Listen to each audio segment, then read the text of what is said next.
Incredible. You don't get that in English match fishing events. It's Game changer.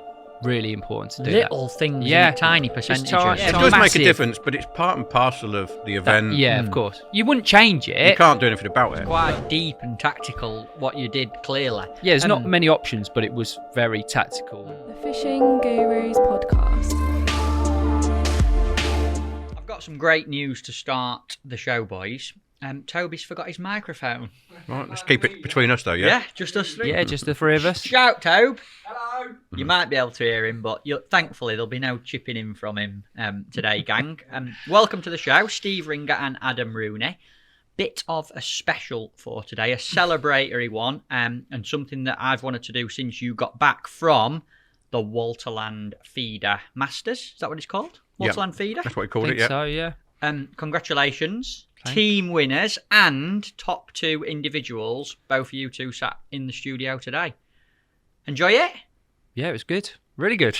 Nice to win, isn't it? Look at all the silverware on the table. Unbelievable. I've had to buy some more polish. Tell us a little bit about this event. I know you've been to it a few times, Steve. You've been a couple of times as well, Roon. Am I right in thinking not the first time you've won it, Steve? I've never won it as a team before. No English team had ever won the event before, as far as I'm aware. I won the individual on pole, I don't know what year, a long time ago. It's on, for those that don't know, it's a venue called Szeged Rowing Course, which is an Olympic rowing course, dead straight line. Obviously, I think it's the fairest, easy to say when you've won, but it's the fairest venue in Europe, I think. Definitely the fairest. I've fished probably, don't know, more than 10 times there, and obviously we've never won, but I could never argue that the best team wins on that venue. When you fish a world champs or whatever and you haven't won, you talk to the team afterwards and you're like, oh, why didn't we think of that? That's what it's always been like. It's what I call a method venue. So if you can get on the right method, it will work all the way through. It's not like where you think, oh, I've drawn bad, we've had 2 bad draws. I think it's as fair a venue as you can get. The main species, obviously, carp, Carasio, and there's some catfish, but the main species were carp. It used to be a little bit more mixed, as in, it used to be 70-30 Carasio carp. Now I'd say it's probably 95% carp, 5% Carasio, but it's an amazing venue, and I wish we had something like it in the UK. So do I. Amazing place. What did you do, Rooney, on the lead up to it? How did this event come about? And obviously getting there as a team, the prep that went into it. What did you do beforehand? Because it's not just a case of chucking your gear in the van and going and fishing your local commercial. It takes quite a lot of preparation and organisation, really, basically because of the distance. So it's not easy to get there. You can fly, but obviously you've got to get your gear there. So it's a 2-day drive, Steve, realistically? It's a day and a half. Yeah, a day and a half. Is it 1,200 miles? It's about 2,200 mile round trip. Wow. Yeah, so it's a fair old way. But yeah, we got an invitation. Tamas kindly invited us. We've been going for a few years. And yeah, we decided to go just with one team this year, which was myself, Bobby Taylor, Frankie, and Steve. Nice. We had to drag him along, didn't we? Drag Ringer along. Yeah. Just for the trip. And yeah, so basically it was just like WhatsApp group before we went, lots of preparation and research. Obviously, Steve just knows everyone now fishing on that international scene. So fair play to him. He gets all the info we need and that. And Tamas is a fantastic help. Obviously, he's a customer of ours, as well as a real good friend. So yeah, he keys us up. We got ready and we got in the vans and we went. It was as easy as that, but as complicated as that, if that makes sense. And obviously it's feeder only. Yeah. What sort does it take a lot of prep in terms of tackle, Steve, to go to this kind of event? Is it something that you spend days and days getting ready for, or do you sort of do a bit of kit out there during the practice week? Normally, when you'll know it from obviously World Flow, when you go into Europe, you need 20 ton of kit. The beauty of Szeged is, obviously, it's a rowing course, so there's cables. So, like, your maximum you can cast is basically 32, 33 metres without going through the cables, and you're not allowed to go through the cables. They're like boys boys. in the rowing course. Yeah, they pull the boys in, so obviously we've got somewhere to fish. I presume when there's an Olympic event on or a big event, the boys come all the way out. But when there's a match on, the boys get pulled in.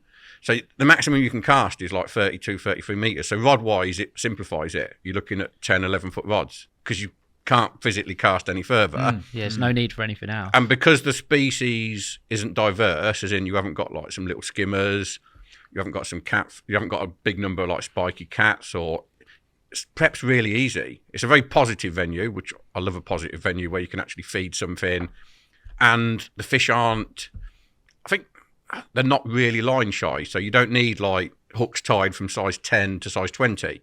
You're looking at 12s, 14s, maybe 16s, and that's it. And line, you're only dealing with carp to win, so you're not looking at like 011 bottoms or 010. You're looking at sort of 016 upwards. Got ya. And in terms of format for the week, am I right in thinking you had 3 practice days? Yeah. And then it's a 3-day match? Yeah. Room, tell us a little bit about practice, like how you went about practicing, what you learnt, because the result was phenomenal. After first day, I'm thinking these boys are on it. Second day, I'm thinking they've won it. Third day, absolutely annihilated it. Tell me about the journey towards getting that plan together, what you were going to do, them 3 practice days, what was significant in them? Yeah, well, we always had a plan in our heads from previous years, and obviously being on the pole one the year before. To be honest, when you were talking about prep and that, we, apart from taking every rod and reel and 10, 11 foot I owned, and plenty of reels and reel lines and feeders, we didn't really do much prep because you didn't want to tie a million hooks because you didn't know what the scenario was going to be when you be there. Got some great info off Tamas again of size of fish, what they were catching. There was quite a few events leading up to it as well, weren't there, Steve? So yeah, Walterland Feeder is pretty much the last event on there of the year. Yeah. Walterland, obviously Tamas's team had just won their World Club qualifier on there. Right. So we had amazing. Yeah. Sometimes you go to a venue blind. Obviously, I know Szeged pretty well anyway. Plus the information off like Tamas, Bacco, Laszlo and their team. Matthias. Yeah, they were all fantastically open, fantastically helpful. But obviously, it works both ways. I'll always help them when I can, and they help us. Yeah. So we had a brilliant. I'd say we had a head start, but you still have to fine tune it. And I always think you can take a method, but you have to put your own slant on it, which I feel is like we took their method. I wouldn't ever dispute that. But then maybe we fine tuned it a little bit, because sometimes a new team can come in it from a slightly different angle. Yeah, totally. What was the method? What did he tell you? Well, practice days, the first day we turned up, obviously, with the journey, we missed most of the practice, the first day of practice, which was a bit of an open practice. But Tamas was there with his team fishing, and it was quite apparent that the tactics that they'd spoke about, they were practicing then. So you know you're going to be there or thereabouts. And then day 2, we sort of sat down, and a bit of an open practice for us, really. We knew what the boundaries were, what we were going to do, and we just fished, and yeah, we sort of just got in a bit of a rhythm. I always say Steve is the man that does all the swipping and swapping about. He's so in tune with his fishing anyway, whereas I hadn't been fishing for a little while, so it was nice just to get a feel of catching fish on your rods and getting your gear right, whereas Steve's just the technician. He's going through the motions and doing it. And we had a few visits from Tamas and some other teams, and you could just see it ticking away and everything. I think we were just ticking boxes the whole time and cancelling stuff out. And then by day 3 practice, really, I think we were all pretty much well in tune. And being honest, I couldn't see how we were not going to do well. Obviously, you could get it majorly wrong, but what we were doing was working, and it was just obviously match conditions which could have changed things. But yeah, it was Tell me a little bit about approach, because the angler in me is like, well, what did you do? What did you learn? How did you fish? What lines did you fish? And what baits were in, that kind of thing? You must have had some sort of tactical, technical plan. Yeah. Well, it was all going to be, it's mainly corn. So the fish are bred on corn. Corn's the big bait that the carp like. Bear in mind as well, it's FIPS rules. Yeah, so you're fishing running feeders. It's like international feeder rules. You're not allowed pellets. Pellets wouldn't work anyway. There's no pellets, there's no hair rigging, there's no wafters, it's 50 centimetre hook length, it's cage type. Traditional feeder fishing, and obviously you've got bait limits, so you can't just take 4 pints of maggots, 4 pints of casters. You've got to be very precise. Bloodworm and Joker was banned for the event. Yeah, which was a good thing. Because you didn't need it. Tamas's attitude was, I could allow it and people would take it, but you're wasting your money. Yeah. So if I ban it, because you don't need it anyway, it stops people wasting money, because it obviously can be an expensive trip anyway, and you don't need the bait anyway. So that was banned. So literally we had 2 litres of maggots, casters, etc., worms if you wanted them. And then obviously you've got your ground bait allowance, which ground bait includes corn, hemp. And ground bait. We had the most simple bait ever. Did you get a sponsorship from Lidl, or did you just have to go and pay for all the corn? To be honest, we could have done with one. But yeah, anyone listening, there's a picture of Bobby Taylor on screen whose arms look very tired and he's carrying 5 trays of sweet corn. Well, if it gives you a bit of a clue, that was just about enough for one session. Honestly. Yeah, it was ridiculous. How much? What bait did you take then? Corn was so significant. You must have took a lot. We didn't take enough, clearly, because we're in a Lidl in the middle of Szeged or wherever it was, trying to find more. But yeah, so we sort of went with the similar approach we went for the pole. And we thought we could never feed that much for a feeder. It was phenomenal.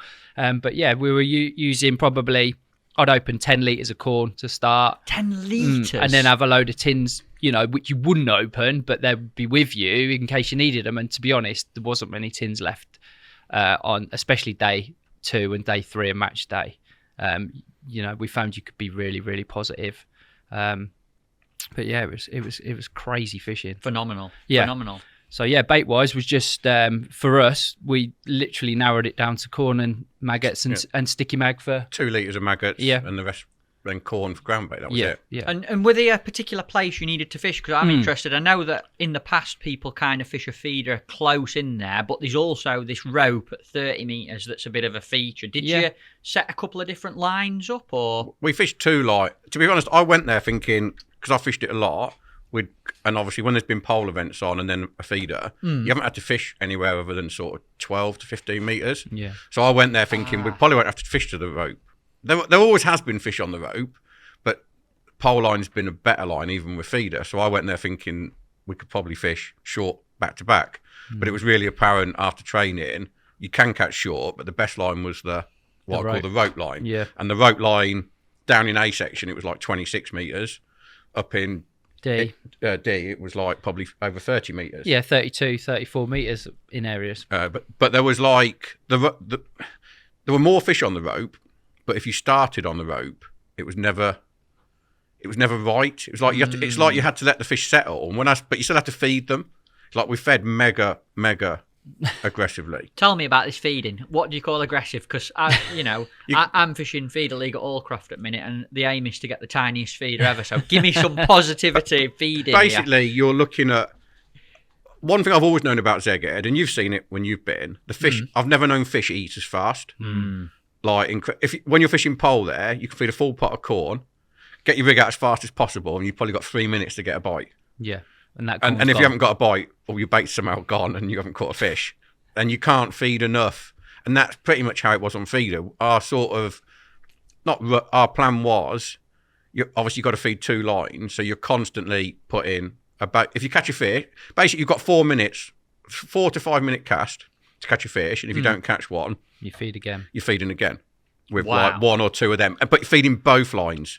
Right. So when you're fishing 15 metres, you might catch a fish, you've got to put one in at 15 and then put one in on the rope. That's ridiculously busy, isn't it? Yeah. I bet you were knackered, weren't you, at the end of the day? Yeah, we had 2 bait up rods set up. During practice, we'd give it away a little bit. People were like, I ain't got 2 bait up rods. It's really important to have them both ready, both set and clipped up on the 2 lines, so you could literally pick one up, feed it, get on the next one and feed that as well before you started fishing again. But what I was going to say, through practice, we were quite worried about, feeding and feeding and feeding. You thought you could knacker it up, because on the pole one you can knacker it quite easily, but it was all about getting in a rhythm and keeping that feeding consistent all the time. You couldn't think, just have one more chuck. If you had that one more chuck, you'd kill your other line.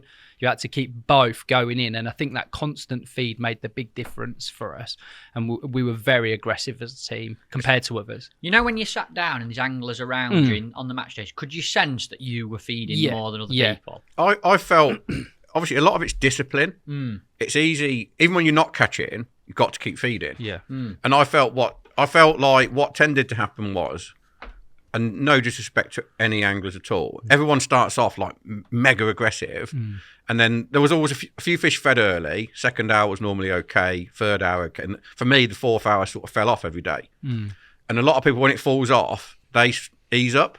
But if you kept going, then the 5th hour, it was like you were just sucking, because people slow up. They don't realise they're slowing up. But like what Adam just said, you have a chuck without a bite, I'll have another chuck. Whereas you couldn't have another chuck. You'd done it then. And then if someone, because the pegging's it was more generous than what we've seen on pole, but it's still only 14 metres. Which is close. Yeah, which is close, but pole's like 9 metres, so it was generous pegging for Szeged. And when you're aggressive at the right times, and other people are maybe feeding once every 10 minutes, and you're feeding every 4 minutes, you just start to pull more and more fish. And I think that's what our feeding was so aggressive that maybe people matched us for a couple of hours, but then people just subconsciously slow up. They don't mean to, and if you say afterwards, they'd say, "Oh, I didn't think I did," but they do. They go 10 minutes instead of 4 minutes, and it's almost like, and a lot of people can't feed 2 lines, so when they come in to 15, they stop feeding the rope, or when they're on the rope, they don't feed 15, and a lot of people started on the rope, and I don't know why, but it just wasn't. You had to keep feeding the rope at the start, but if you went on it, the fish never really settled there. Whereas if you started short, you might only get like 2 or 3 fish. You might even be behind. I just think they moved along the venue, but if someone was picking fish off that longer line, they didn't stay there. There was probably a little bit more bait there, and you were feeding it and letting them feed without interfering with them. I think it was so important, that, weren't it, Steve? What what I am interested in, like, we talk about baiting up tackle, and you had 2 rods set up just for baiting up. How important is and was having the right kit to do the baiting up on this kind of thing? Because it sounds like that was absolutely key in winning. It was absolutely, that was probably the most important part for me. You've got to have the right gear, because you are like filling a feeder like that or that full of corn and chucking it probably how many times a day? God knows, hundreds of times a day. Did you pack it with ground bait to keep the corn in? Literally just corn. We whizzed a bit of corn. We zipped a bit of corn. Yeah. For those that don't know what zip, it's like it shreds it, basically. Like a cold sore maker, innit? Yeah, basically. So out of our, 10, 12 litres, 10 litres of corn, you'd have a couple of litres of zippered. So you'd put the normal... I was just mixing it in, and it just gives it enough grip. Just fills the gaps.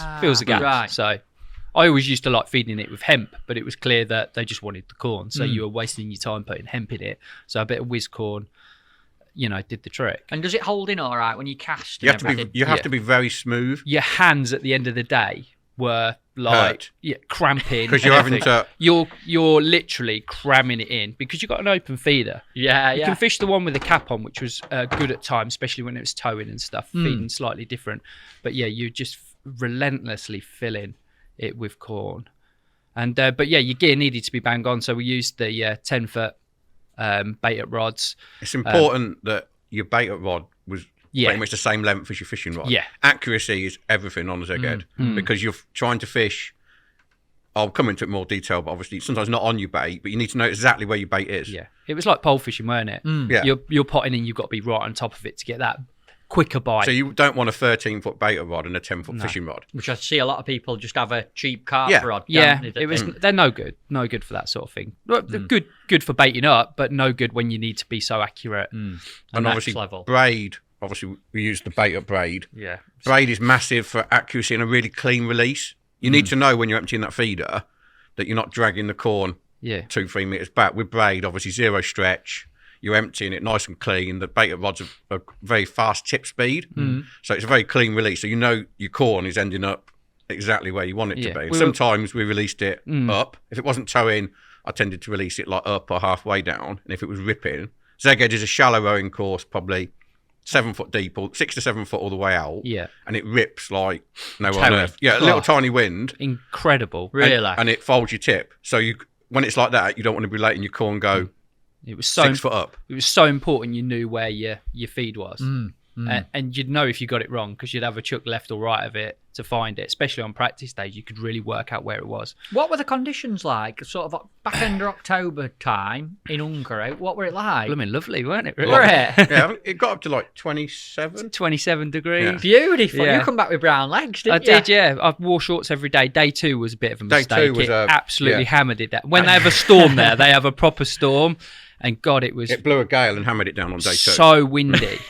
and that day was totally different fishing to the other day, where you're feeding and what feeders you use. You really had to think about it. It was an easy concept, but you had to make sure you could do it. Right. And that was the trick. The actual fish at Szeged, carp, are they hard fighting? How big are these fish? Because I've seen some pictures and they look like beautifully conditioned.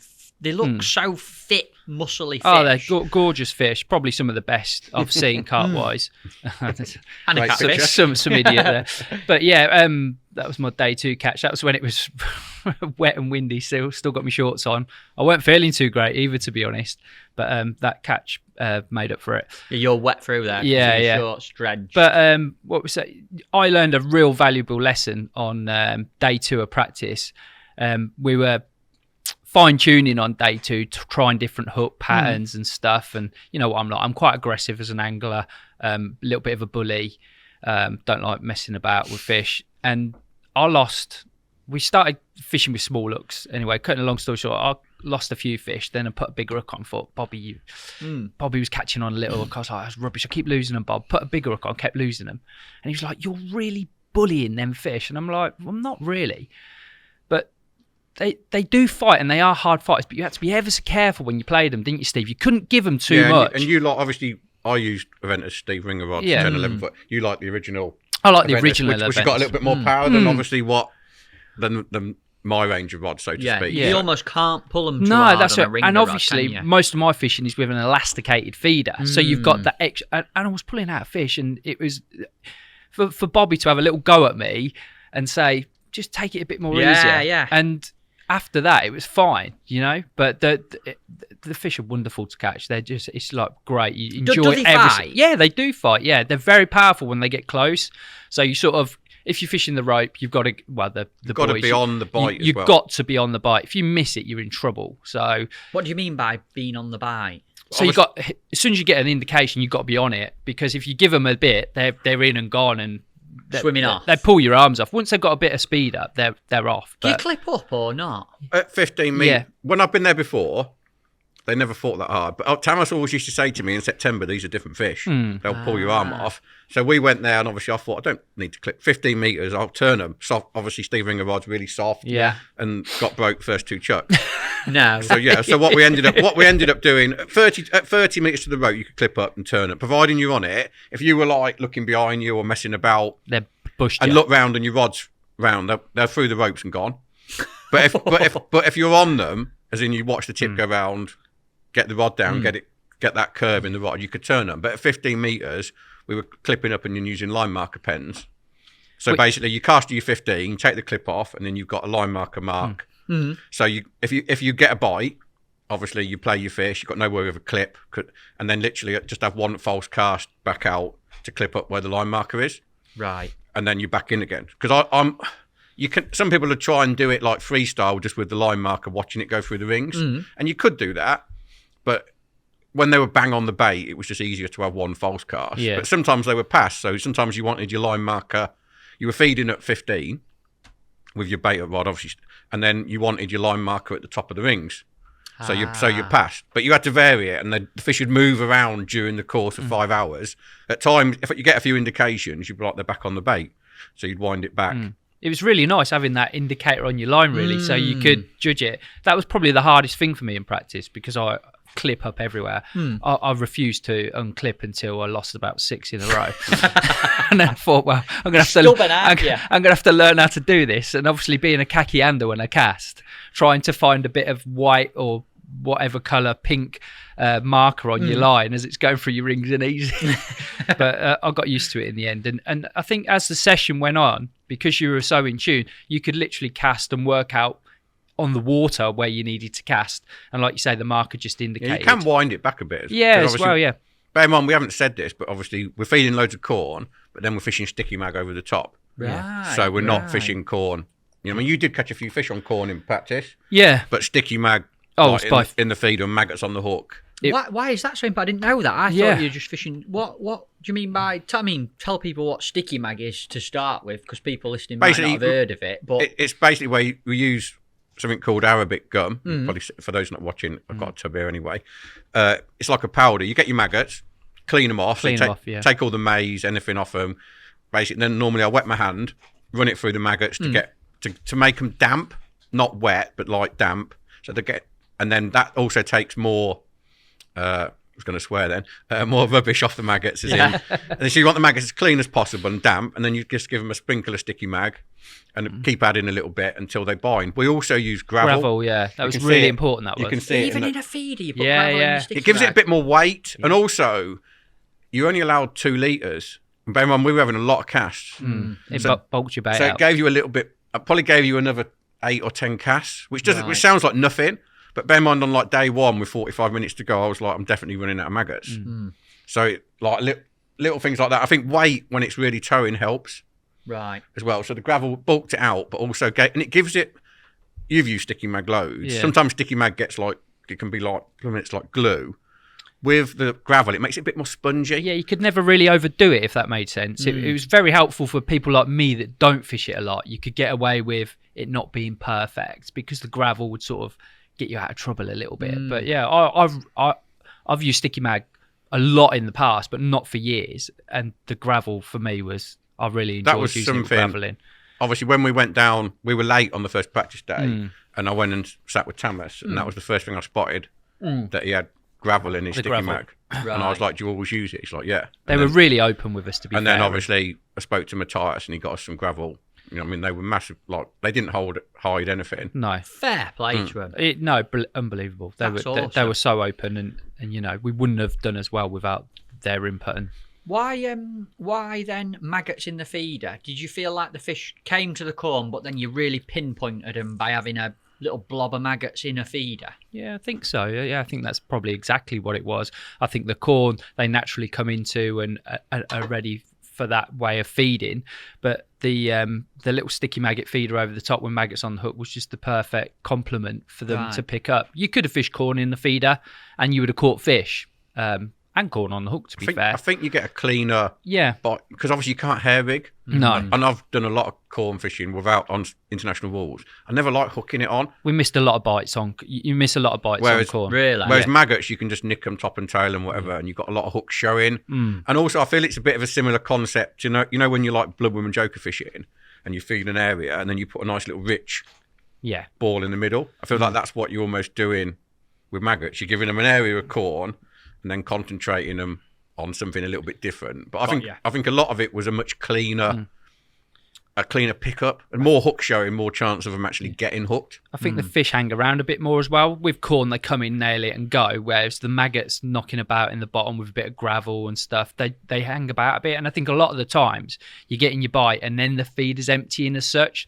So you've sort of fed it for the next chuck as such. So that they're feeding on the bottom and bedding in, whereas the corn, I think they just come and nail it and move on. So it was a bit of a game changer, that really, wasn't it?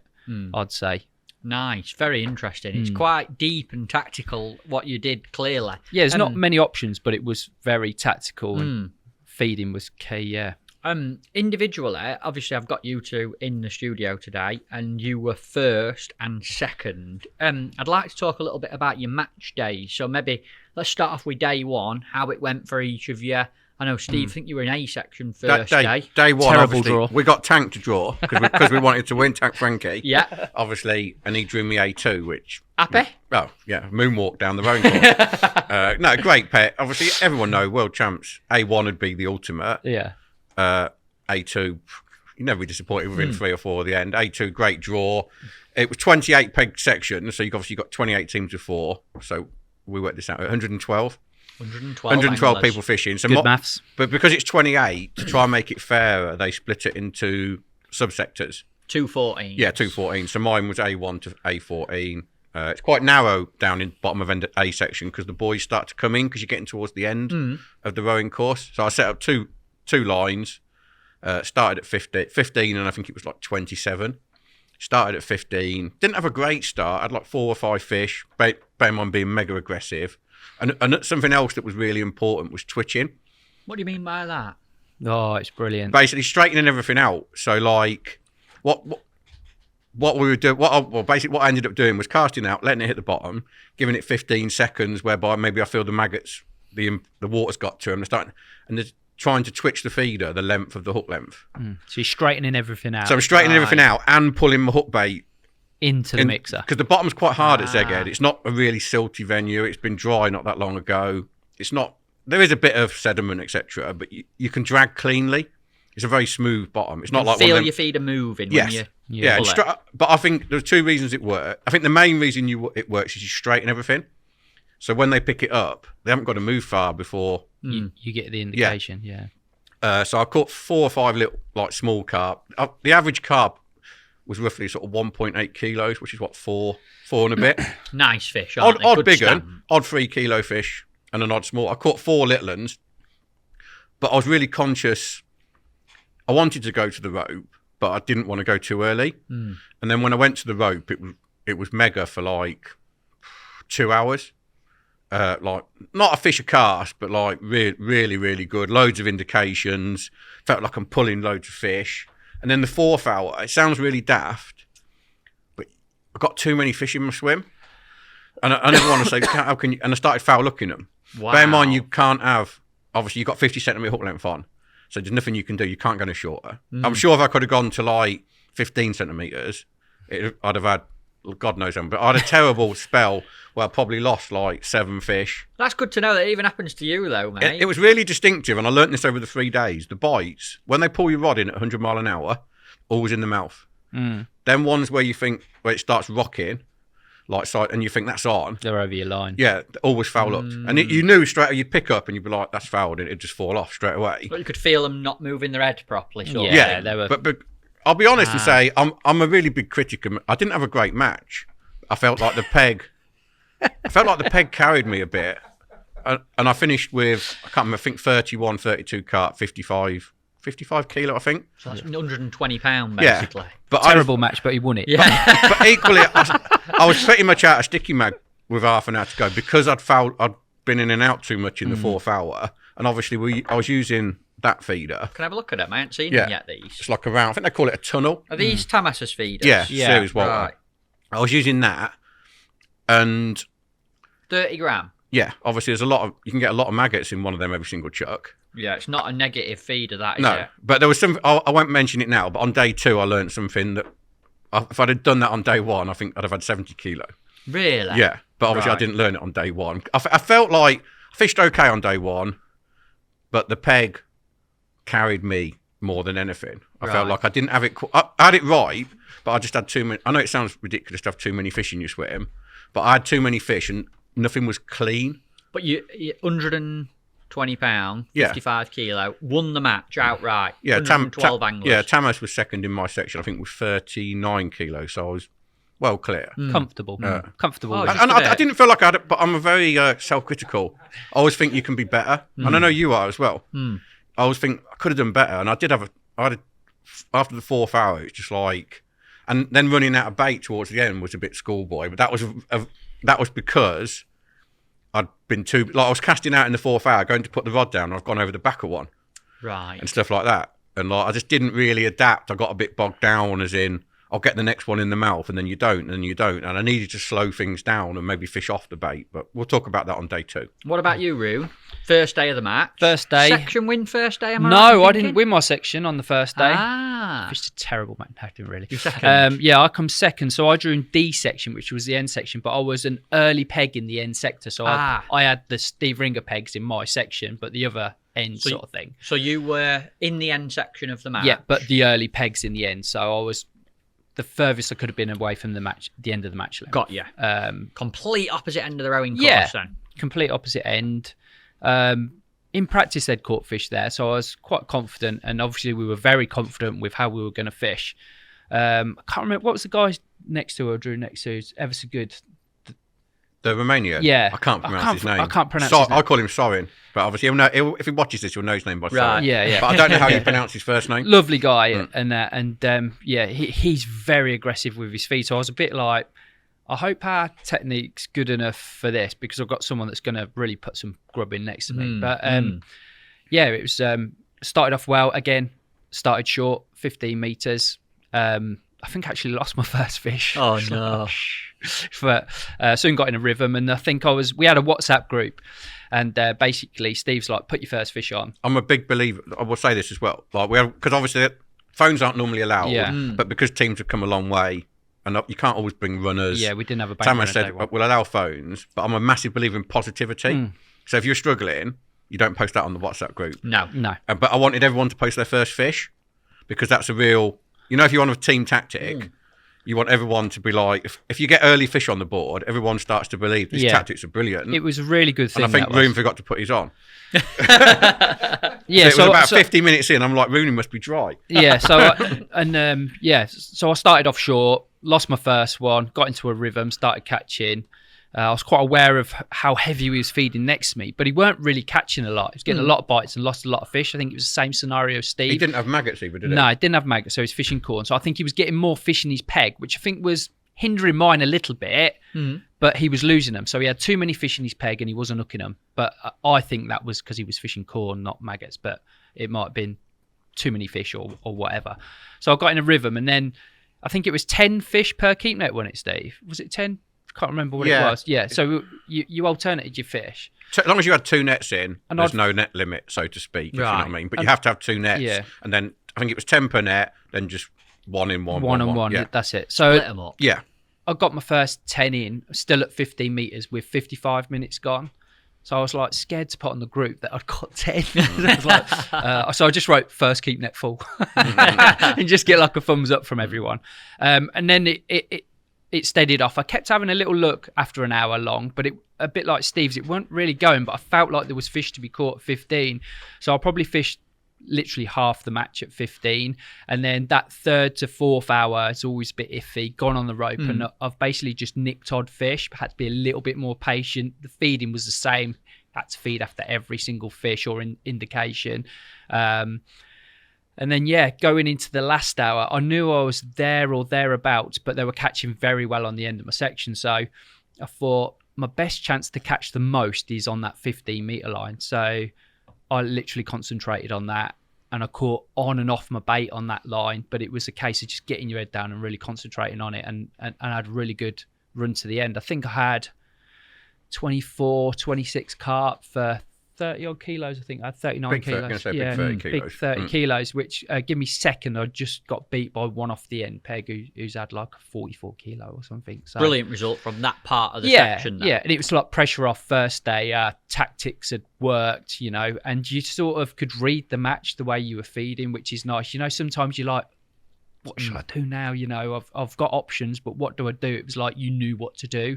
So going into day 2, it was very confident. Team result, won the first day. Yeah. How many points did you have? It was something ridiculous, like 5, wasn't it? Not a lot, yeah. Well, 5 a bit more, 7? Yeah, so you won. I was second. Bobby won as well. Yeah. Bobby, a brilliant performance Tank from third? Bob. Tank was third. Tank was in 3, like 5, a 7. Tank That's was like ridiculous. wrong end of his section, but he did fabulous. I think from where he was. Well, did Walterland have 9 or 11? Yeah, I think they had 9 on the 9, first I day. think. So we're only, Still tight then, isn't it? but that shows, bear in mind, quite big, 14 peg sections. When you score as low as 7 and next is on 9, there's a method. Yeah. And there's only 2 teams Doing really on the method because, and it shows to me, I had an amazing draw, how fair the venue is. That if you're on the method, then teams can go amazingly low, even in quite big sections. Yeah. You've got it right. Halfway through day 1, you could start reading. You knew who was going to catch fish because you'd watch people and out of, they'd be seeing you catch, and then all of a sudden they put 3 or 4 feeder falls in to try and make something happen, and you just thought, this is great. We've got him. Yeah, we've got him now. Fantastic. Yeah, you could really read what was going on.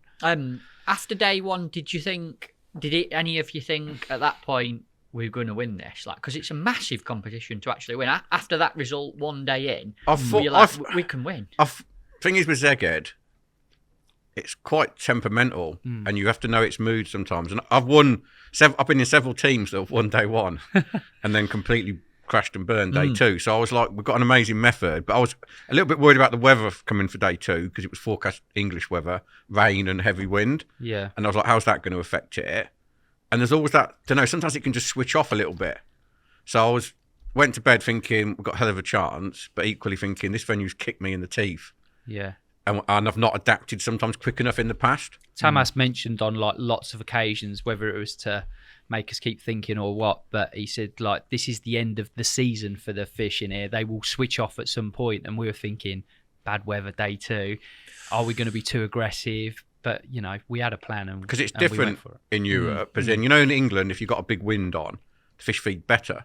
In Europe, it's often the opposite, like bright, flat That's their normal conditions, so the fish respond better. So whereas in England, you get a big wind on, you're like, this is going to stir them up, they'll really feed. In places like Hungary, a bright, hot, flat calm is the best conditions. That's what they're used to, that's what they feed in. So all of a sudden, if you get a really windy day, temperature drops a couple of degrees, it rains, that's not necessarily good fishing conditions, and their behaviour can change. Let's talk about day 2. Starting with you, Steve. What were your draw like, and what happened on the second day? Day 2, I thought we had obviously Tank did the draw for the 3 days. Especially after the first day, not letting anyone else draw, are you? The way they do it, you only draw once, so you draw one number, and that sets like a matrix. Yeah. Brilliant how they do it. So basically, well organised. You just put your hand in once. You draw for section order every day. So I went to D section. Yeah. But I was in the low subsector, which is for me is better because I don't have to fish against the end. So if you were going like it's D1 to 28, I was in D1 to 14, whereas 28's an end, obviously 27's next to an end. So and I was also by a tower. For those that don't know, there's like viewing towers on the rowing course. What, just in case you want to watch Steve Ringer fishing? No, so they can watch the rowers. But I was next to a tower. And over the years, I don't know why, the towers have always been good. Why? Why is that? Because I've been to Szeged and it is true. I don't know whether it's a silhouette on the water, because bear in mind there's no cover, and also there's wires on the inside going out. Yeah, they have wires. So the wires that hold the buoys in place, there's wires going across at those points by the towers. And do the fish like rubbing themselves up on the wires? You know when there's... I think it's wind and the obstacle of the tower and obviously the wires going through just maybe holds up a little bit more bait, or if bait's getting washed about, I just think it naturally holds there. I suppose it's only like on a canal in olden days. There'd be one bush and every chub in that stretch would be around the... Yeah. They can sense it, can't they? There's literally no features on that. No. So the features are on the bank. It's a barren venue, and it's a bit like we said about going back on it, Hallcroft. But trees on the bank, I think, is important. And I think these towers maybe offer some sort of silhouette that the fish... Something. But in all the years I've been going... Something different, innit? A tower is never a bad area. And I was to the right-hand side of a tower, which I was really happy with my draw. I had a tiller next to me who's an amazing... I'd call him like the godfather of Hungarian angling. Yeah. I had him on my left, so I was a bit conscious of that. But equally, I was conscious of the fact we had an amazing day. Plan was brilliant. And I fished it, but obviously it blew a gale. And when it blows, it towed like a river. So I started short, had a much better start. I think I had like 5 fish in the first hour and 10, but they were good fish. So probably 5 for 12, 14 kilo. Which is an amazing start. Lovely little settler, that, isn't it? Yeah. Just like fishing either on the bait or just past it. Everything was nice and clean, never lost a fish. No indications, your rod just folds. And then I went out, and it was all right, but it wasn't amazing. And after like 3 hours, it really started to sort of slow up. Started foul looking a couple. And I was obviously chucking the same feeder, either the tunnel one. I used the tunnel one short, and then the sort of D. Why the D? What's the just grips the maggots a little bit better. Right. I found. For casting. Yeah. I think it gives you on that longer line as well using mono. I think it just held a little bit better because it's more flat on the bottom, even though you're using the same weight, because it weren't a round feeder as such. Just you could tighten up a little bit better to that feeder. Got you. But going into that 4th hour, I lost like 3 on the trot, and for some reason they seem to be slightly bigger fish in that area. And then I don't know. Sometimes you just get a bit of a eureka moment, so I switched to the large Guru cage window. Bear in mind, the wind was a killer as well, and the side loader, the wind was right to left, and it's really difficult to punch a side loader accurately at 30 odd meters. I know it doesn't sound far, but accuracy is everything. Whereas a large window is like chucking a bomb. So I switched to a large window, and it just seemed like everything was much cleaner. I could chuck that empty as well. So if I wanted a quick bite, I could chuck it empty. And it became apparent where I was feeding, the fish was sitting 1 to 2 meters to the left. Yeah. That's how far your bait's moving. That's it must have been proper. So like if I chuck that, your tip was like if I chuck that straight on top of my bait, not a bite. You wouldn't know there was a fish there. Chuck it 1 to 2 meters to the left, your rod gets towed in every chuck. Interesting, because people listening must be thinking, and I'm thinking, well, I sometimes chuck it a meter there anyway because I'm not that good at casting. But the beauty of a window is because it's weight forward. You can be so precise. Even in a big crosswind, I could really whack it. Incredibly. Be mega, mega accurate. I can chuck it empty because it flies still heavy. You can chuck it obviously full of sticky mag. And the last hour and a half was like a eureka flick to switch. And when everyone else was struggling, I probably caught sort of 10, 12 fish in the last hour and a half. Couldn't get in quick enough, never lost a fish. And I honestly feel if I'd chucked that on the first day, everything would have been loads cleaner. When you had that little wobbly When spell. I had too many fish, I think it would have allowed me to be a lot tighter, a lot more accurate, and just a lot cleaner. So there's not maggots spewing all over the swim. And how did you end up second day? I ended up with, I think, with like 29 or 30 carp, 52 kilo. And I come away feeling like, obviously, I'll be honest, I didn't have a great match on day one, but I thought I had a really good match on day two. And I felt like it helped me. Attila was on my left, and a lot of people had a habit of coming short late, whereas like I really pummeled the rope as in attacked it late. It's good having someone like that next to you, really. And different all of a sudden, I could then suck, the last hour and a half, I was just sucking fish. Because everyone around you is fishing short. They'll come in, and I'm attacking it at the best time of day, and I'm pulling them all in. All right, it's further out, so you've got to bring them back. But when you get them one a chuck, how much slower can it be? Obviously, for anyone listening, what you mean is everyone around you's dropped in short. Yeah, 15. And you've stayed out. Like Attila, there's asp. I forgot. Obviously, Attila loves fishing for asp, and there's a load of asp at like 6 to 7 meters. Right. Frankie was our asp expert. I think he caught He one. fished. No, he didn't catch any. He fished for him for an hour and a half in practice and caught none. While the team I mixed team on our left were catching one a chuck. Yeah. How do they fish for asp? Well, we don't know. Don't ask Frankie, yeah. But we couldn't catch one, but they catch them really. But Attila catches carp. That's how he likes to fish. And he catches like 15 kilos of asp and then some big. Because it's a bit like England, isn't it? If you catch a carp short, or like really short, as in 7 meters, it's a margin it's a dweller. big fish, yeah. And it's a big one, like 3 kilo plus. So he ended up, I think he actually ended up second with 29 kilo. But obviously it did help me, particularly that last hour and a half. Having the ropes to I yourself. had the rope to myself. You know, 52 kilo, won the section, won the match. Yeah, won the match. So 2 days running, 112 peg match. You've got 2 match wins under the belt. Don't think we had the tactics quite right. I just felt like that window feeder was just such a game changer. Played a big part after that. Tell us about your match room. Day 2, obviously second, first day. Yeah, day 2 conditions were a lot different. I drew in B section, but probably, if you want to say the right end of B section, they'd caught a few fish around that area the first day. It was steady to start. It was just, as we expected, caught a few at 15, but it soon died on my short line, whereas obviously the day before I was able to fish it for a lot longer. And getting to that first keep net full, as I call it, 10 fish, took a lot longer. So I had to keep swapping and changing between the things, but obviously not fishing and being on the ball as much as, say, Steve.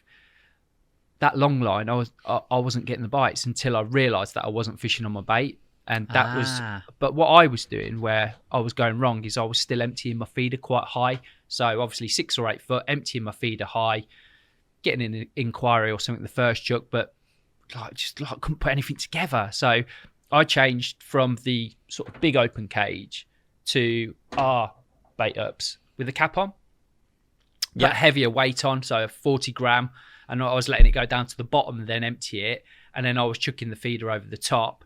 And started getting a few bites in because I was just being more accurate. And then obviously the eureka moment, I swapped to the window as well. And obviously details coming through that Steve was catching quite a long way off his bait. I started putting a few fish together. Anything positive we got on the WhatsApp group. Yeah, we so put it like on. If you caught like 2 or 3 fish on the window, it was on the WhatsApp group. Try to the left of your bait, try to the right of your bait. We had all positivity. Yeah, we had Dave as well on. So Dave had been in Dave Hungary. McCall. Yeah, been doing some business in Hungary, and he come to bank run for us for day 2 and day 3. So on day 2, he was up with Steve and come down and was sort of keeping us G'd up. It was brilliant having someone. It's amazing. Dave was brilliant. It's amazing the difference it makes having someone, and he's very positive. And obviously we were getting great information. So that really helped me, to be fair. I was sort of like midway. I wasn't falling behind or anything, but I felt like I wasn't fishing my peg effectively enough. And we probably got to that awkward 3rd, 4th hour again, and I was sort of midway, and I was like, I really need to make something happen here. So went long, just being steady and clean, started putting a fish in the net every chuck, and then sort of Dave come up to us and said, Steve's got this many, Frankie's got this many, if you could get to 20, you're going to be there or thereabouts. And I don't know why, but I always feel that short line for me, that 15 metre line's my bread and butter line late on, and I sort of thought, right, if I've got to get to 21 fish, I think I was on 17 or whatever with I don't know, half an hour to go. I thought, if I'm going to catch them, I'm going to catch them there, and I've literally gone on it. Every cast was as I wanted it, when everything's going nicely, and I got to 21 fish, and I was like, I'm going to be there or thereabouts with that. And after the weigh-in, I'd quite comfortably won the section. What did you have second day? Not sure, can't remember. 30 odd. Yeah, over 30 kilos. Yeah, over 30 kilos. Oh, 39 kilo I had second Great day. day's fishing. Yeah, It's like steady. £90 of steady carp. But what you have to remember is, and this is something I was always keen, 5 fish an hour is £100. It's one every 12 minutes. It's not breakneck fishing. Do you know what I mean? Like four fish an hour is like £80 plus. So you don't need the size is high. Yeah. So you don't need like to be catching one every 30 seconds. So like you can take you're not. It's all really busy fishing, but a bite every 10 minutes is £140. Yeah. I mean, the guy next to me that day, he probably caught better than me in the last hour, but he was like fishing ground bait or some liquidized thing for his feeder and fishing sort of to the rope, and he was probably catching 2 to my 1, but it was quite apparent they were a lot smaller fish, so he was getting odd Carasio, smaller carp, and I think it was that accuracy thing. If you wanted them better fish, they were either on that shorter line or you had to be super accurate, so. But by the end of day 2, we really knew we had everything. We couldn't have done it any better, really. End of day 2 team-wise, won day 2 as well as a team. Yeah, I think we did. Did you have an even better score on day 2? Yeah. 3 wins. 3 wins. And was Frankie third or second? It might have been second. I think you had 5 points. I'm yeah. sure you had 5 Yeah, points. he did, yeah. Frankie was second. Because we were all at home, we're like, God, I hope they've done well. I hope they've done well. They've got 5 points. There must be a couple more still to come. But again, no, that's 5 points total. Obviously, Walterland, Diver Walterland again was second. Yeah. And we still didn't have a massive lead. It wasn't like, you think we just scored 5. Yeah. It's pipe and slippers. We But didn't. not. I think we only had like a 6 or 7 point lead. Yeah. Which is only half a section. So if one of you has an aberration or something disastrous happens, you could lose that lead in one of the 4 sections straight away. So, yeah. Amazing, brilliant, 2 amazing. It's holding up, but obviously there's another day to go. And first time I ever fished a feeder event, we led for 2 days, and then the Czech team scored 5 on the 3rd day and overhauled us. So you've got that in the back of your mind all the time. Yeah, because I feel like the thing that Diver Waltherland have with Thomas, Peter Bacco, Matthias, Laszlo, they know the venue. Yeah. We're seeing it that week, and I've seen it lots of times, but they know its moods. So if it's suddenly switched off 2 hours into day 3, I feel like they could maybe adapt a little bit better than we can. Quicker than we could. Because they've seen it happen, and they might be like, right, I know what to do when this happens. Whereas we'd be like, might take us an hour to work out what's happened. Yeah. So amazing, 2 days, but nobody remembers who came second, is my adage.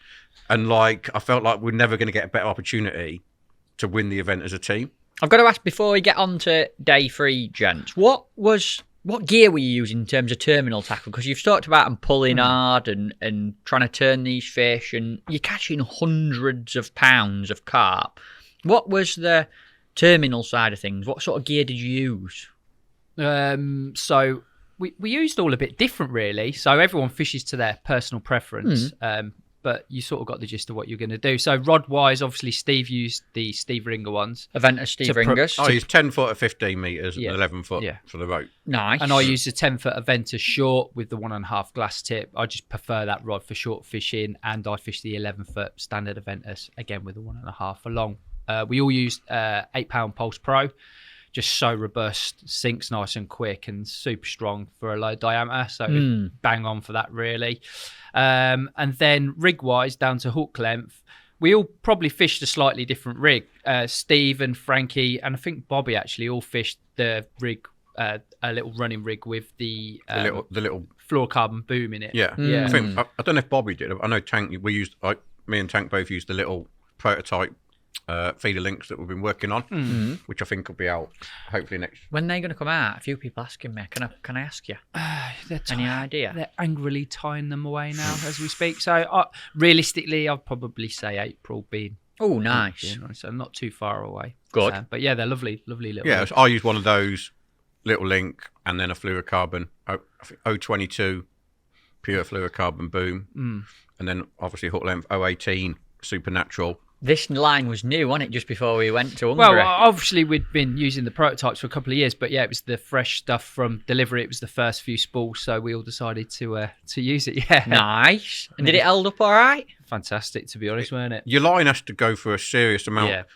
The dorsals are different on the carp in Hungary. They're very spiky, and your line you need a line that's very abrasion resistant, and that Supernatural's very highly abrasive. It's like what I'd call like bulletproof, Yeah. which is what you want, because the dorsals are an absolute. If your hook length gets caught around a dorsal, you can get cut off. It Or just shear your hook length yeah, off? Literally, yeah. shear. You can be playing a fish. In fact, it's come off, and then it cut you off because of the line on the The dorsal. fish destroy keep nets and landing nets because it's so sharp. I don't know why it is so sharp. There must be a that- different breed of carp to ours. But there's a lot more predators in them lakes, so whether it's a bit of a deterrent or what, but God, they cut you as well. You know, like if you got one stuck in your net and you're trying to get the hook out and it catches you with the dorsal, it proper cut you up. Like jagged, aren't Yeah, they? so on you the know how edges? easy it's going to break mono. But we used, 018 we used. Some didn't teams felt you had to fish finer, but in practice we chopped and changed. we? Yeah, we tried a lot of different things in Oath practice. went down to oath. Just never seemed to be any.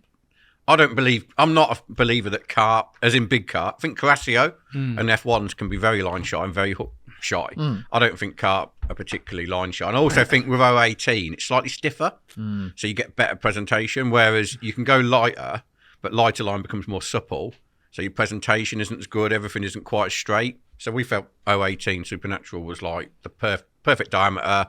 Line's highly abrasion resistant. You catch a lot of fish on one hook length without having to change it. Yeah. What about hooks? What hooks did you use? Well, two patterns really. Either the new XS feeder specials. It's like just a feeder special, but a bit more beefed up. Yeah, It was they're actually, lovely hooks. Yeah, we actually designed it after fishing there a few years ago, where the feeder special was like borderline whether it was strong enough in the sizes you wanted to use. So we've done an XS version. Steve's a big fan of that as well, and obviously using it at places like Ferry and things like that. You know, when you've got like 50, say it's really windy at Ferry and you need 50, 60 gram to be accurate at like 60 plus meters. I just wanted a hook that was a little bit stronger. So when you pick up, particularly when you're fishing braid direct, which I do a lot, and you get that big head kick, the hook's not going to spring. Yeah. You know what I mean? And that's where that feeder special sort of extra heavy.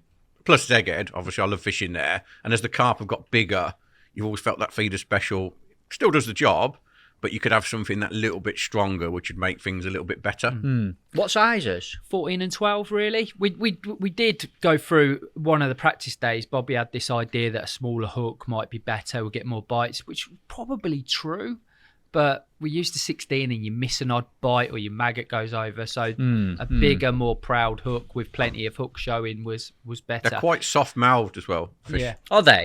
Very soft-mouthed. This tells you everything. You know what I'm like with prep.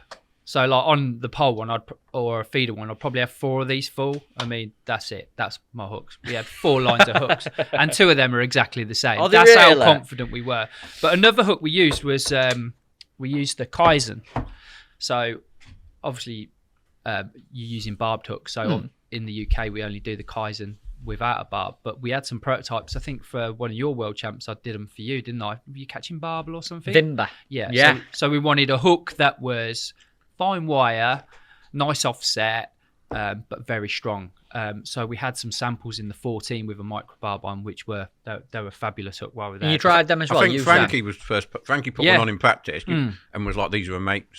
These are like amazing." Yeah. But I was catching well on feeder special, but I was losing an odd. I felt like if you deep hook them because they're so soft, you lost an odd fish. But with that Kaizen, with the shape, it seems to like doesn't move. The offset stops it from moving in the fish's mouth. So, Ah. and a lot of the times the bites, you know, most carp you catch in the UK because you're fishing a short hook length, you catch them. But obviously with 50 centimeters, sometimes Quite a lot of them are disgorger. disgorger hooked, and I think a straight hook sometimes can move a little bit.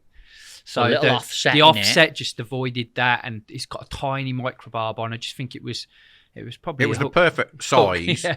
and the perfect hook. Yeah. It was really fortunate that you had that one size, and it was the perfect size for Did you Szeged. have like one pack between you all? Oh, we then? were sharing them with everyone there in the end. Yeah, we had I think we had 1,000, didn't we? 1,000 Yeah. hooks, which sounds like a lot, but when you're sharing it with half the rowing course, Yeah, that's what yeah. it is. I've had people message me since saying, "Can any chance of sending me some?" Are we going to do them in a bar, Brune? And do you think? Well, it's done, but it's whether we, Is there enough scope? To... yeah. it's a cracking hook. It was incredible, and obviously being Teflon coated as well, it's goes in a little bit easier than the nickel. Probably not as durable as the nickel, but the perfect hook for that scenario. Really, Like it. I definitely felt you lost less fish with the Kaiser. Yeah. And an odd lost fish is unavoidable with 50 centimetre hook length. The nice thing with that hook as well is you were, I think when we were designing them, you asked for the biggest spade as possible for using heavier lines. So with 018 on it as well, it just tied. It was perfect. Yeah, your line doesn't slip over Didn't the spade. move, didn't slip, no. But there was a lot of people by the end of the week on that hook. Not a bad advert for Barb No, Kaiser, even though they're not out. It wasn't. Going back to the rig, I fished mine quite differently because we had some prototype swivels that I wanted to try with a link. But going to like carp fishing, and I know like these boys perfect their rigs, but I'm all about simplicity. And when I fish a bomb, if I'm fishing a running rig, it would be your bomb wouldn't be on a link, it would just be on my line, it'd be direct. You're fishing for carp, I want it to tighten up quick. So I used a little bit of a different rig, which I really like. I use these Heli Core Chod system beads from Corda. So it's like a little tapered sleeve, basically. Can I have a look at them? Yeah, of course you can. And what I did is I just cut the thin end at a slight angle. And these new links I've been using, they've just got a tiny, tiny little size 20 swivel on. So that would butt up against it, kicking it out. And then what I did is I got, the Heli sleeves. Yeah. The Heli Swivels. Swivels. Literally the smallest one of them, so I could change my hook length quick, just sits in the back of them. So you had like tiny little kick out, but you could do your hook length. And I didn't have one tangle or one issue all week. It's a rig that I'm going to use an awful lot now. And obviously I might bring something similar out in our range, maybe with a little bit of a angle on the thing. But it was a really nice way of setting it up. And also, I'm probably lazy more than simple, I'd say. And it was just such a quick way, because if you did have a breakage or you did damage your line, there wasn't that tying that little fluorocarbon boom up or anything. I was just straight fishing very quickly again, which, for me is perfect. I really enjoyed doing it. But interesting. Everyone does it a little bit different. Everyone does it a bit different, but you've got to fish that way. And as long as it doesn't tangle. Is the and key. you're fishing every shot. There's nothing worse than casting out thinking, am I in a tangle? As long as your rig works. I love that fluorocarbon boom because fluorocarbon's stiff. So it kicks your hook bait away, doesn't tangle, it's highly abrasion resistant. I need to know I'm fishing it. You can't waste a cast. No. So there's nothing worse than chucking out and thinking, what if that's in a tangle? You don't Can't want to leave do it. No, You can't do it. So as long as your rig doesn't tangle and you're fishing effectively, that's what it's about. And it's slightly different for everyone as well. Like one of the things I was thinking is, I'm straightening my rig out every chuck. If I'm not getting that bite instantly, I'm straightening my rig out so I know it's going to be fishing. So I knew that whichever way, I was never tangled or I was never going to get in any bother with it. One other thing I'd say that was important was fishing with a big bend in the tip. Yeah. What tightening? Yeah. Oh, I hate that, don't I? I always fish slack everywhere. But bolt effect, because you're running rig, so you need something for them to bolt against. So like anyone who'd watched would think I'd already had a fish on. Yeah. Because your tip's that far. Honestly, how he has his tip, I can never get my head around it. You always say he has his tip tight. So much bend, but during practice, I will say one thing. To get your confidence up, go and sit behind him for 10 minutes. And everything you're thinking of, he'll answer the questions for you. And like I was fishing with a slack tip and you'd get those, those like rapid bites and you pick up and there's nothing there. He didn't have that. And it was because there was no... Because they hit the tip. They're hitting, they're bolting again. You've got a running rig, they've got to bolt against the rod, nothing else. And it game changer. Really important to do Little things, tiny percentages. Just tiny things. But, like by going back to practice, by day 3, everyone was so in tune and you'd read the situation so you knew what to do. It was really good. Even though everyone's kit was slightly different, the principles are the same. Yeah. Let's talk about day 3. Final day. You have won both days as a team so far. You, Steve, had won both matches so far, which is incredible. And Roon's got a second and a win under his belt. Yeah. So right up there individually as well. I'll come to you first, Roon. Tell us about the final day. Where did you end up? How did it go for you? Anything different happen? Final day, I think it's probably been the first big major event I've ever gone to my peg with not a worry in the world, really. I was very confident. I think the team were very confident. We had this little thing in the back of our mind if the venue was going to switch off, but we'd made our bed, we were going to lie in it. So I thought... I didn't think our draw was as good either. No, it wasn't. We had 2 really good draws first 2 days, but I thought the third day was going to be a tester of the method. Yeah. Let's say. I was back in D section, so I was the end section in the match again, but I was sort of like in the middle, halfway along. Weren't you in with the ends? Yeah, Yeah. I was in with the ends again, but I was closer to the end than I was on the first day, and obviously first day went But well. you wouldn't expect. No, you wouldn't say. I didn't look at your peg or mine. Come on to mine obviously later and think that's a winner. No. You'd be thinking third, fourth, because No. you've got to go against the ends. Yes. And I sat down and everything was fine, got ready. I was right by the sort of entrance to the venue, so there was a lot of people about. It was good buzz, mega place to be. And then Peter Kiss, there's a guy called Peter Kiss. He's like the kiss of death for me every time I'm near him. He's a fantastic angler, and he's always in I can't remember what team he's in, but they always do well. So he's obviously got. When Szeged first, obviously it got restocked. It got drained and restocked. When Szeged first reopened, Peter Kiss was unbeatable. Yeah, like he had his results for the first year were like he dropped like 1 point in 10 matches. In Fair the play. few years previous on the feeder thing, I drew in his section every day, and he'd catch nothing, like literally nothing, and then tear it a new one. The last couple of hours. He teed up he fishes a very short line, so 6 or 8 meters, and then he just ponders about the rest of the match, puts a few odd fish in the net, and then what he does, I'm not sure, but it works every time. He's got his own way back. Yeah, so I was like, I looked at my section and I was pretty confident, knew we were going to do all right, and then he come and sit down, and I thought it's going to be tough to win this section with him closer to the end because he's so good. But yeah, just again. Bit of a rocky start it was on the group. No one had posted for the first 15 Conditions minutes. were different. Obviously, it blew a gale day 2. Yeah. Day 3, it was flat calm. And warm, weren't it? And the venue had this light. I remember getting there and Tank was dropping me off. And I said, it looks really lifeless. It did, didn't it? Yeah, the venue looked like it had just died as sort of death. It hadn't, but it just looked different. And it was definitely and Tamas had said, end of season, these fish have been fished for a lot. It's going to start to dip a bit. Yeah, they just switch off. It's mad, isn't it? It's totally different. Well, obviously they switch off with the weather here, but there was no drastic change. But yeah, so it was a slower start. Again, started off well, lost my first fish on my short line, and that was after 20 minutes as well. Normally we'd had a few fish by then, so I was a bit sort of uneasy. Have we got this right? Has it switched off? But I thought we've just got to stick to the plan. So just went through the motions.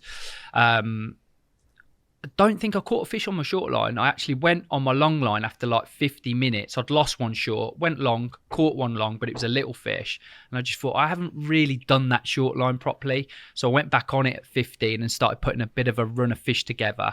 But I'd say halfway through the match, I was just chopping and changing, like catching odd fish. Couldn't put anything together, no momentum. And Peter had actually caught, whereas normally he's quite late. So I was like, not enjoying this at all because I knew he was going to have a strong finish. I was probably couldn't really get anything together. Didn't have any rhythm. And then sort of like halfway through, it's that scenario Steve said, people start slowing down, that feed doesn't go, and I just kept consistently feeding. All of a sudden it started coming together, started getting a few bites. Hook bait changes was good as well. Like early on in the week, we're catching on a few more hook bait. So like 5 maggots was good, or 3 maggots. I was just fishing double. Went down to double, whether a smaller hook bait, just they picked it out quicker. And I started putting some fish together. And I think Dave come to me in hour 3 and I think had 10. Then hour 4, I'd got up to 15. So steady, but not blistering like before. And then like he come up to me and said, get me 20 fish and you'll do all right in this section.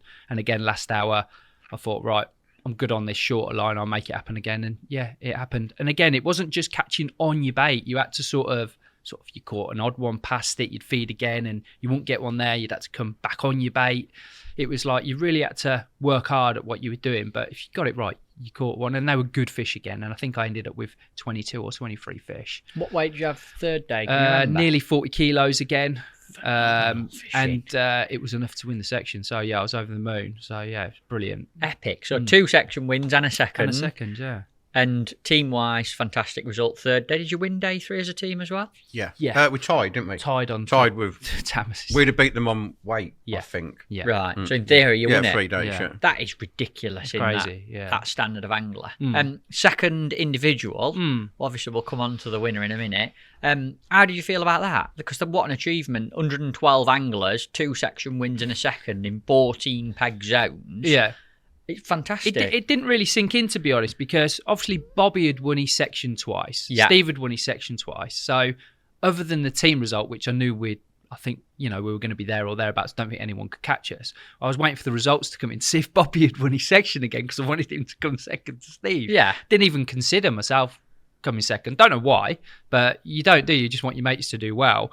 And Tamas was driving by and he threw a few swear words at me and goes, "You beat me." And I was like, well, "What do you mean?" And he says, "I'm third, you're second." I was like, "Blooming heck." Lovely surprise. That's awesome. Yeah. So I was over the moon. Obviously, I don't do as much as that sort of thing. So to compete at that level, and it feels good. It feels really good, and it was fantastic to be part of such a great team. You're very lucky to be sharing information with Steve and Frankie and Bobby as well. I mean, Bobby doesn't do a lot on the international scene, but he's a phenomenal angler. Just a natural angler, Just Bob. picks it he up, is. and he just does it in his own way, in his own manner, and he's really, really good. Yeah. Yeah. Really Well good. done, mate. Thanks. Absolutely awesome. I'm buzzing when I see results come in. Got a nice trophy as well. Fantastic.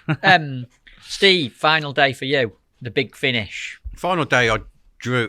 As I said, I didn't think our team draw was great. I thought Ads was like middle of obviously the top split in D, and I thought he would do well to finish top 3. And I was A12, which meant obviously mine was A1 to 14, which like completely the wrong end for me. But you've got a plan. But my worry was Attila, obviously my neighbour from day 2, was on A2 or A3. He was, and like, there's a couple of other good lads to my left. And I thought this is going to be a really good test. And I think because I've been there before and been kicked in the teeth quite a few times, I just kept looking at the water, thinking it looks so dead.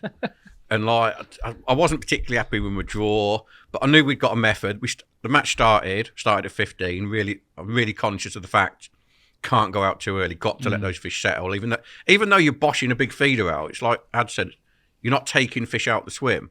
So you're boshing bait, feeding them, and obviously pulling more fish. So important that was. And I think it was flat calm. It just looked really still. And like the match started, and after like 20 minutes, I hadn't had a bite.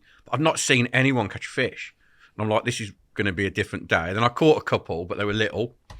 And then on an hour, I was like, I need to go out now. Like odd fish had been caught, but no one had got more than probably the 2 I had. Although it was probably 2 for 2 kilo rather than 2 for nearly 4 kilo. And I've been baiting that rope line. Chucked the window out, never even thought about anything else. Chucked the window out, stayed on top of my back, and I had 10 in 10. Golden run. Yeah, like the best run I've ever had. And I'm like, I'm going to break the match record. Like, I remember Dave coming down the bank and like, how are you getting on? I was like, I've got 12. And this is like an hour and 40 in. And I'm thinking like, I'm going to catch 50 fish. And then, but it was flat, and then it started to slow down. And then going into the third out, it just literally fell off a cliff. And I'm still feeding both lines, but you look at your short line and think it's so calm, and I can see people fishing it, no one's catching there. But I couldn't get a bite. I tried past my bait, caught one past my bait. I thought maybe it's the window, it's not quite right. One thing I'll just put in really quickly. One thing that you probably wouldn't know is that he has an audience of about 30 or 40 people behind him. So trying to catch it at 15 meters on a steep bank. And when people come behind you, it really did affect it. Do you think it does make a difference? Yeah, it does massive. make a difference, but it's part and parcel of the event. Of course. You wouldn't change it. You can't do anything about it. But when people come behind you on practice days, it was apparent. Like everyone was thinking, why aren't they catching now? But It's very open and exposed. So some movement, I think they can see it. They do know. Car doors, because you can drive along, bang. You're like, thanks. But it's part and parcel. But then I thought maybe it's the feeder. So I had 2 thought I'll have a couple of longer chucks with a big feeder, open it. And I caught 2 on that. But when you feel like it's just dying. And sometimes you have a 6th sense. And I just felt like I need to come off this to get it back. If I keep flogging it, they're not going to come back. No one's catching. The odd fish. The one lad I thought there was a lad in the white. Every time he hooked a fish, he stood up. So he was really clear. I could see exactly how many fish he had because it's a straight line. so you can see down the line. So it's very easy. I look around a lot to see what's going on, where people are catching. So it's quite easy to see, particularly as most of my section was to the left and I faced to the left, who'd caught what. And I was starting to think he's catching me up. And sometimes you think you have to come off your best line to go on a bad line to get your best line back again. Yeah, you had to rest it. Resting was important. And that's how, and it was really flat. I'd been feeding that fish and I chucked on it with literally, I thought I'd come off it for half an hour, maybe 40 minutes. And I had 2 chucks there, nothing. And I thought, I'm wasting time, but I need to let it settle. And then literally out the blue, I had one 3 kilo on my short line. And then I had another 1.5 kilos and another one 1 kilo. So all of a sudden I put 6 kilo in the net in 45 minutes, which wasn't great, but it was better than nothing. And then when I went back out long, it was solid again. The rest had done the trick. Yeah, the rest had done the trick. Even though other people were fishing it, I think even I'd let them, I was kept putting the bait in. That discipline, I honestly think that's one of the reasons we won. To keep feeding 2 lines, even though you're only fishing 1, was massive. On a feeder, on a pole where you can pick a catty up or throw a ball. It's so or time consuming because you catch a fish. I'd catch a fish and then you've got to pick your bait up rod up for 15, put 1, maybe 2 in. Then put that down, pick your bait up rod up to the rope, chuck that out, and then you've got to pick your fishing rod up, bait it, load the feeder with sticky mag and drop it in. And it's like, I bet if someone actually timed how much time you're in the water, you must have lost an hour of 5 hours just feeding, baiting up and feeding and casting. But when I went back out, that rest, it was like all of a sudden they were settled. And I think I finished, there were smaller fish. I think I finished with 28 or 29 fish for 46 kilo and felt like day 1, not a great match. Day 2, really good.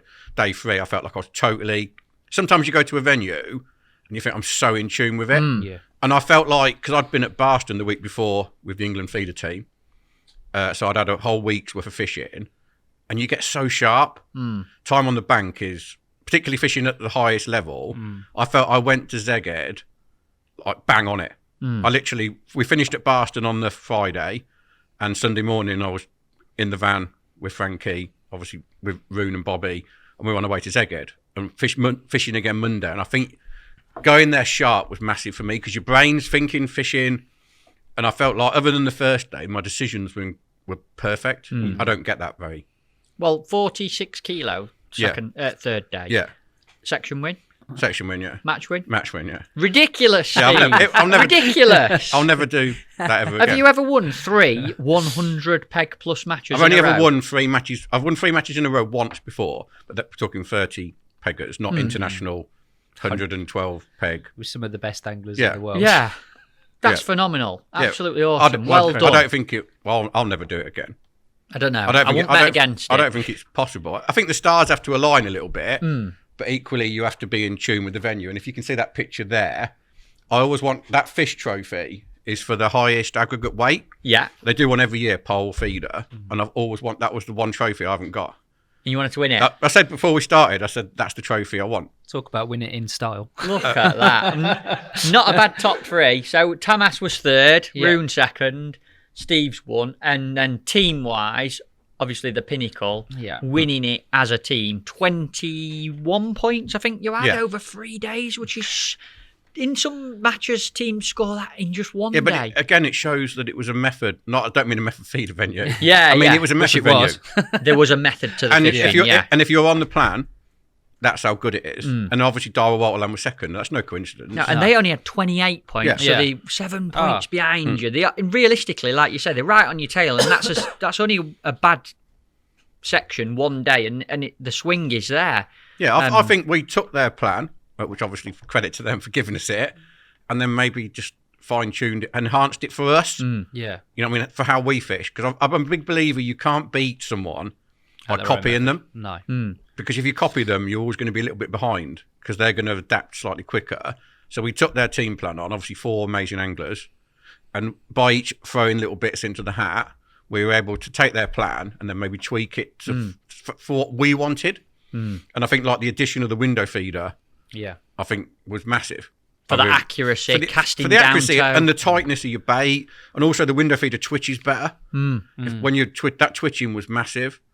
We might see a little bit more of the twish in a few weeks' time or a couple of months' time in a certain project that's going to come out as well. That'll open a few eyes as well. Yeah, definitely. Especially, it opened mine. It wasn't so many years ago when you wouldn't dare move that feeder, would you? Exactly. Oh, no. Exactly. Mad. And like I'm looking at the results here, like Energo Fish, is that the Energo Fish. Bulgarian? No, it's Hungary. They're Hungarian. They were local Hungarian. They were second. They were second or third in the club one as well. Yeah. got you. They were a local team to that venue. But like Good they're answer. third, but with 49 points. So you guys absolutely annihilating it.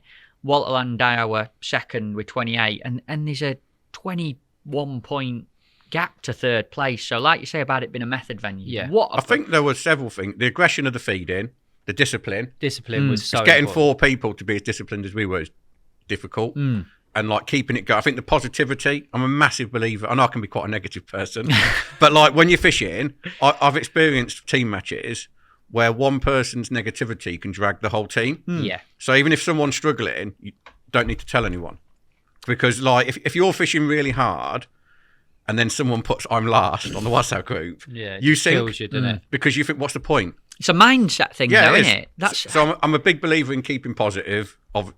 Any information that has to be passed is positive. If you're in a hole, get yourself out of the hole. Don't drag the rest of us Yeah, down. Yeah. sort of down with that negativity. Obviously, that discipline, and also that I honestly believe leaving that long line at the start was huge. I think that's probably one of the things we got better than anyone. A lot of teams went straight to the Straight rope on it, yeah. because it was the better line. Although Ads did catch a lot of fish throughout the match length. The rope was the more consistent, but that letting the fish get confident was huge. I think. amazing, boys. What a result. And also, I've got to mention, like, I think Bob were 4th individual with 5 points, and Frank, I'm not going to say his worst performer because even he were 13th individual in 112.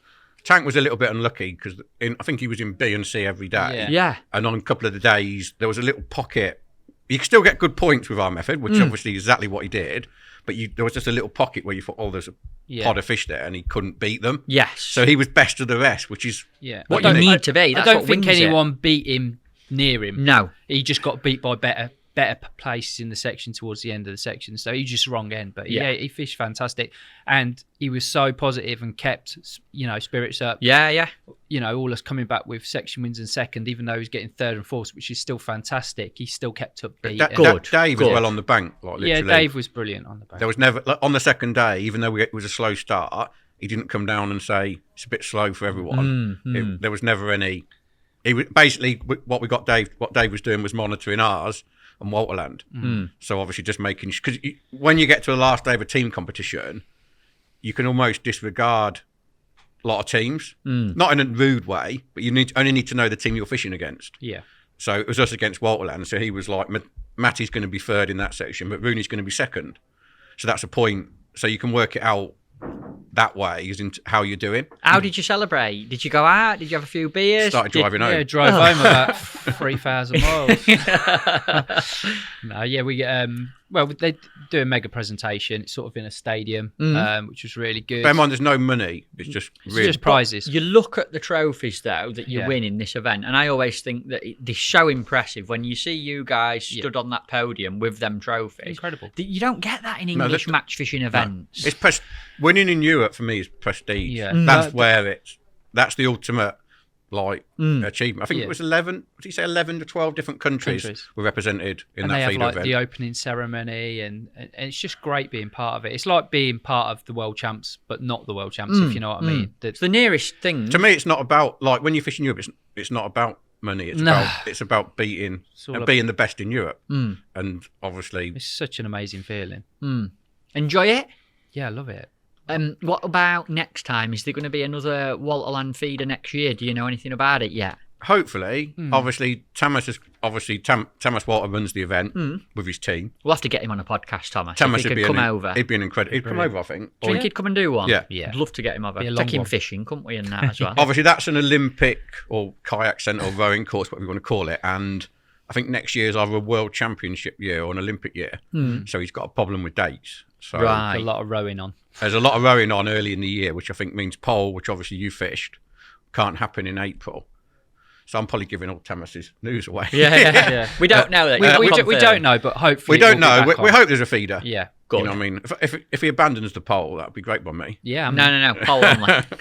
To be fair, I enjoy the bowl event too. Good. Just great place to go, It's isn't it? just such a It's probably one of my favourites. For me, it's the best venue in Europe. It's the whole thing.